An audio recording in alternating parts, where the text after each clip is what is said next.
வரவேற்க முதலில் திருமிகு ராஜேஸ்வரி பிரியா உங்களிடமிருந்து ஆரம்பிக்கிறேன். 2026 சட்டமன்ற தேர்தல் யாருக்கு சாதகம்? தேர்தல் தேதி அறிவித்தாகிவிட்டது. ஆவலோடு எதிர்பார்த்திருந்தது, அறிவிப்பு வெளியாயிடுச்சு. ஆனால் இன்னமும் தொகுதி பங்கீடு உள்ளிட்ட விஷயங்கள் நிறைவு பெறாமல் இருக்குது. உங்களுடைய கட்சி பணிகள் எப்படி பார்க்குறீங்க?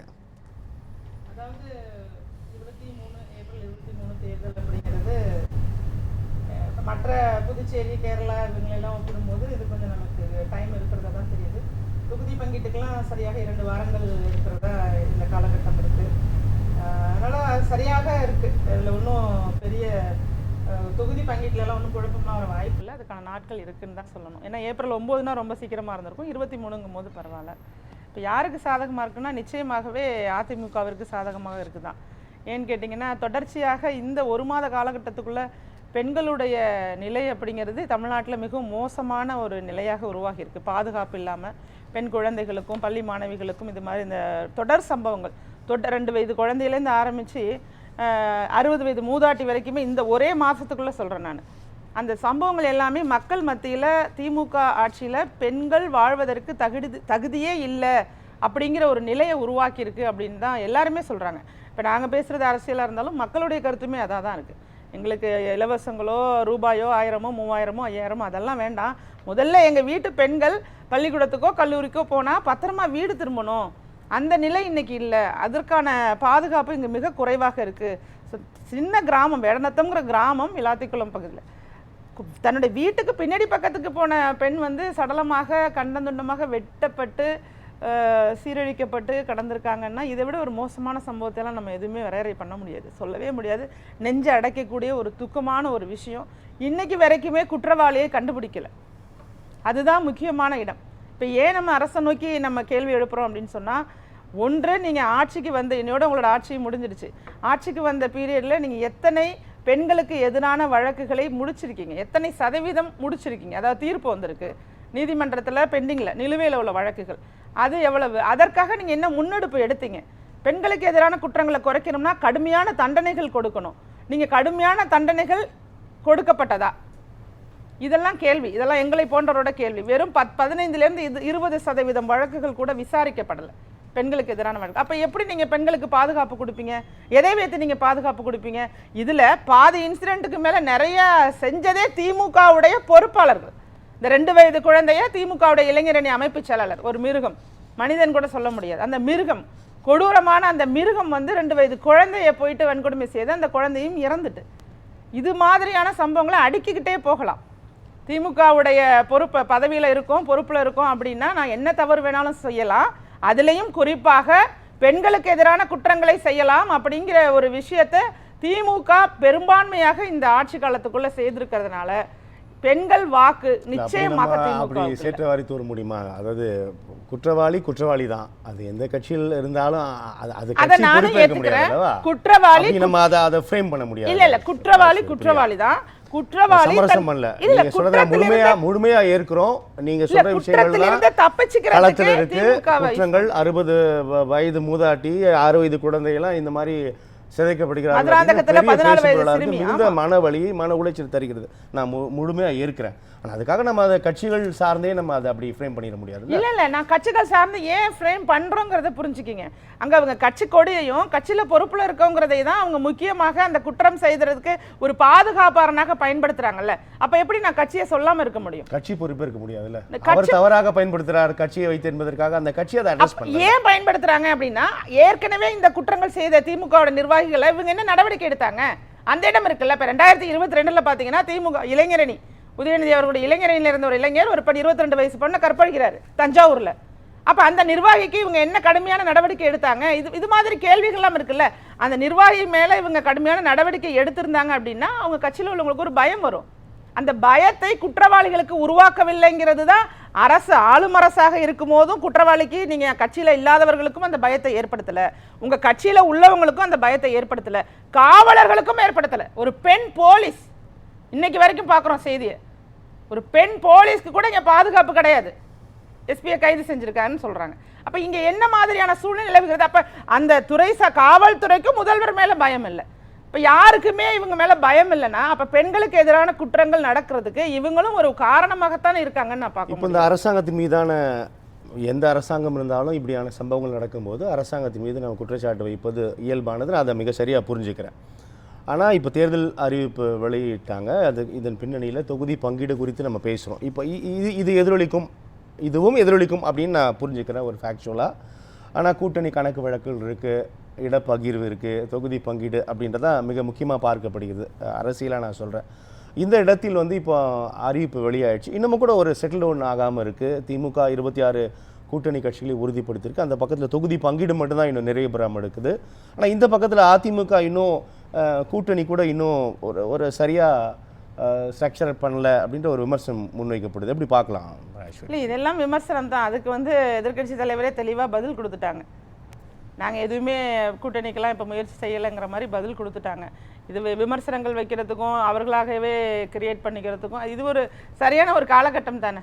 எல்லா விதமான வதந்திகளும் வரும், எல்லாத்த பற்றியும் மேட்ச் பண்ணி பேசுவாங்க. அப்போ அந்த காலகட்டம் தான். அவங்க தெளிவாக தேசிய ஜனநாயக கூட்டணி சார்பாக என்ன இப்போ கூட்டணியில் இருக்கக்கூடிய கட்சிகள் கூட, நீங்கள் கூட கூட்டணியில் இருக்கீங்க, எத்தனை இடங்கள் கேட்டு பெற்றீர்கள், நேர்காணல் முடிந்து விட்டதா, சந்தித்தார்களா அப்படின்ற முழுமை பெறாமல் இருக்கு இல்லையா? அதுக்காக நான் கேட்கிறேன். திமுக அதை வந்து ஆல்மோஸ்ட் தேர்தலில் நீங்க அரசியல் பாத்தீங்கன்னா அந்த கடைசி கட்டம் இந்த 2 வாரம் சரியாக இருக்கும் நான் ஏற்கனவே குறிப்பிட்டிருந்தேன்.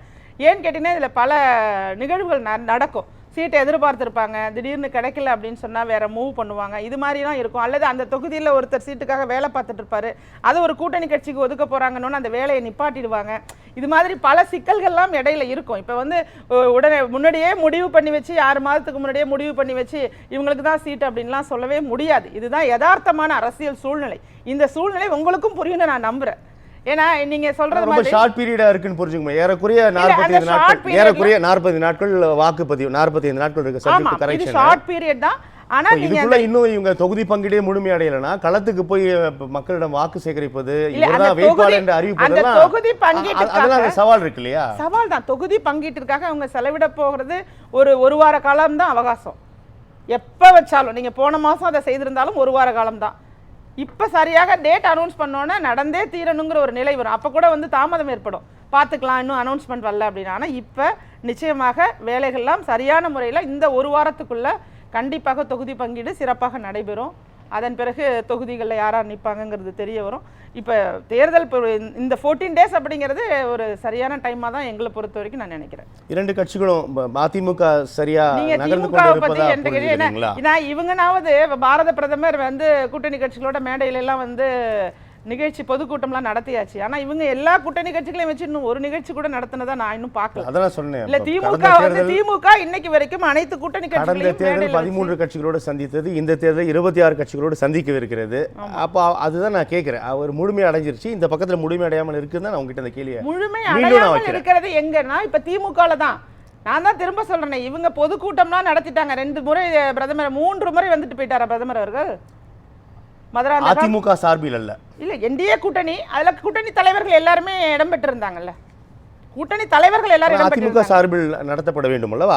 அது நடத்துவாங்கல்ல, அது நடத்துவாங்க. ஆனா நான் என்ன சொல்றேன், அப்படினா அவங்களும் இன்னும் நடத்தல தானே. லாஜிக்கலி இருந்தாலும் அவங்களும் பங்கேற்று பார்ட்டிசிபேட்டட்ல 2 பேரோட பொறுப்புகளும் உண்டுங்கிற லெவல்ல எல்லாம் ப்ரோக்ராம் நடந்திருக்கு. வெளியில இருந்து பார்க்கும்போது எப்படி இருக்குமோ, ஆனா உண்மையாக நடந்தது நான் சொல்றேன். எல்லா நிர்வாகிகளும் அதில் அந்த மாநாடோ அது பொதுக்கூட்டமாக இருந்தாலும் அதில் எல்லா நிர்வாகிகளும் தலையாய பொறுப்புகளை ஏற்றுதான் ஒரு நிகழ்ச்சி நடத்திருக்காங்க. தனித்து நடத்தலை. இப்போ நீங்கள் திமுக கூட்டணிகளோட சேர்ந்து இன்னும் ஒரு நிகழ்ச்சி கூட நடத்தலையே.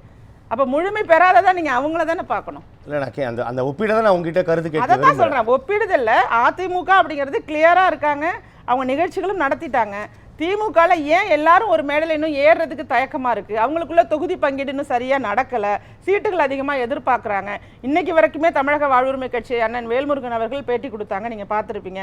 அது மட்டும் இல்லாம விடுதலை சிறுத்தையாக இருக்கட்டும், இவங்க எல்லாருக்குள்ளேயுமே இன்னும் முடிவுக்கு வரல, வெளிப்படையாக இதுதான் அப்படிங்கிறது இன்னும் வெளிப்படையாக இன்னும் சொல்லலை.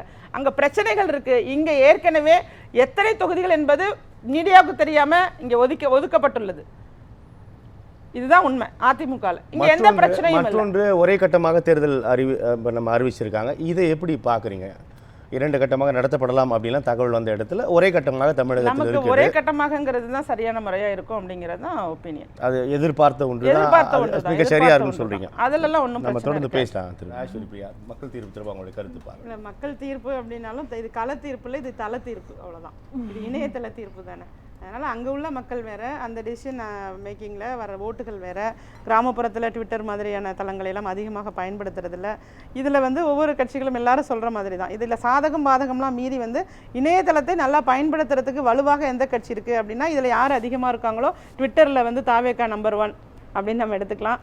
அது மாதிரி யூடியூப்பில் வந்து திமுக நம்பர் 1 அப்படின்னு எடுத்துக்கலாம். அந்த மாதிரி நம்பர் 2 நம்பர் 1 வந்து தாவேகா தான்.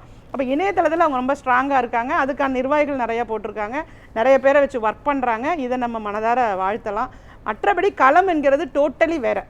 களம் அப்படிங்கிறது வேறு, அந்த கள தீர்ப்பு அப்படிங்கிறது எலெக்ஷனோட முடிவில் தான் வரும். அதில் பார்ப்போம். இப்போ இந்த கூட்டணி குறித்து பேசும்போது சொன்னப்போ அந்த நேர்காணலே இப்போ நாளைக்கு தான் தொடங்க போகிறாங்கன்னு நினைக்கிறேன். மார்ச் 17 தொடங்குறாங்களா அதிமுகவில். நேர்காணல் அதிமுகவில் முடிஞ்சிருச்சு. அவங்க கட்சி சார்பாக உள்ளவங்களுக்கு நேர்காணல் முடிஞ்சிருச்சு. இந்த ஒர்க் வைஸ் முழுமை பெறல. அதுதான் அதை ப்ராசஸ் தான் ஸ்டார்ட் பண்ண போறாங்க. அது தொடர்பானதுமே இன்னும் இங்க வந்து எல்லாமே பேச்சுவார்த்தை தானங்க நடக்கும். அப்புறம் பேச்சுவார்த்தை நடக்காம எங்க பேச்சுவார்த்தை நடந்தா உங்களுக்கு என்ன? பேச்சுவார்த்தை எந்த இடத்துல வேணாலும் நடக்கலாம்.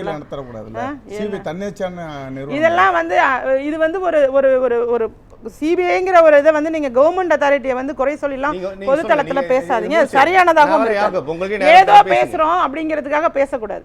அப்ப எனக்கு எந்த துறை மேலயுமே நம்பிக்கை இல்லாம நீங்க இங்க வாழ்ந்துட்டு இருக்கீங்கன்னா சிபிஐ இசி இது எல்லாமே வாஷிங் மிஷின் இது எல்லாமே இதெல்லாம் வந்து பச்சை குழந்தை கூட சொல்லும் மேடம். இது எல்லாமே உங்களுக்கு சாதகமாக இருந்தா அவர் சொல்ற மாதிரி உங்களுக்கு சாதகமா சாதகம் இல்லையோ இது வந்து உண்மையிலே அவர்களுடைய நடவடிக்கை. லஞ்ச ஒழிப்புத்துறைனா இது அவங்களோட பணிகளை செய்யறாங்க, எங்களுக்கு அதுக்கு எந்த ஈடுபாடும் கிடையாதுன்னு பேட்டி கொடுப்பீங்க. இது ஏதாவது ஆக்ஷன் இது வந்து நீங்க யாருங்கிறத மக்கள் புரிஞ்சுக்கிட்டாங்க. ஒட்டுமொத்தமாக திமுக தலைமையிலான கூட்டணி அப்படிங்கிறது நீங்க வந்து ஒரு உங்களால எதுவுமே செய்ய முடியல அப்படிங்கறத மக்கள் அதிகமா புரிஞ்சுக்கிட்டாங்க. நீங்க மக்களுக்காக இல்ல, உங்களுடைய முக்கியமான ஒன்று மத்திய அரசை எதிர்க்க வேண்டும்ங்கிற நோக்கத்துல மட்டுமே வலுவா இருந்து